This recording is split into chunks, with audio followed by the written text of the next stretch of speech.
सर्वसामान्यांच्या हक्काचा आवाज जागर जनस्थान। धुळे शहरातील पारोळा रोड परिसरातील महावितरण पॉवर हाऊसच्या आवारात अचानक भीषण आग लागल्याची घटना घडली आहे।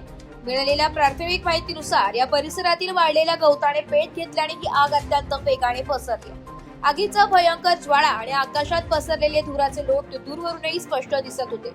पॉवर हाऊस सारख्या अति संवेदनशील ठिकाणी ही घटना घडल्यामुळे साहजिकच आजूबाजूच्या परिसरात काही काळ प्रचंड घबराटीचे आणि भीतीचे वातावरण निर्माण झालं होतं। मात्र सुदैवाची बाब म्हणजे घटनेची माहिती मिळताच अग्निशमन दलाचे 2 बंब तात्काळ घटनास्थळी दाखल झाले।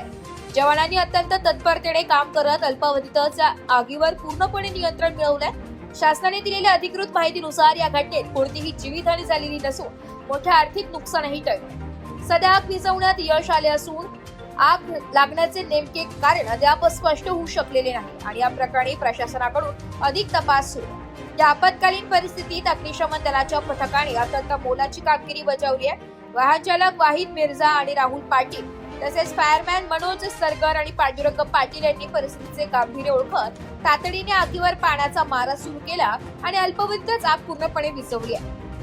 या जवानांनी दाखवलेल्या सतर्कतेमुळे आगीचा पुढील फैलाव थांबला आणि शहरातील एक संभाव्य मोठा अनर्थ टळला। या घटनेत सुदैवाने कोणतीही जीवितहानी झाली नसल्याची माहिती प्रशासनाकडून देण्यात आली। जागर जनस्थानसाठी रूपक विरारी, धुळे।